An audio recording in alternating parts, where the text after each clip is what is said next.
Sa online selling, hindi agad presyo ang issue, kundi tiwala. Maraming customer ang may trust issues. At hindi mo sila masisisi. Madaming scam, madaming nangangako na di naman natutupad, madaming beses na na-disappoint.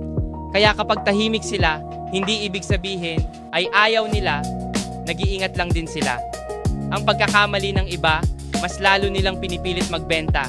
Pero ang tamang gawin ay magpakita muna ng safety. Una, be clear, not flashy. Hindi kailangan ng mahahabang sales talk. Mas mahalaga ang simple at malinaw na paliwanag. Pangalawa, show proof, not promises.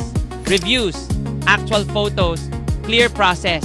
Mas nagtitiwala ang tao sa nakikita, hindi sa sinasabi lang. Pangatlo, remove pressure. Kapag walang pilitan, mas nagiging open ang client.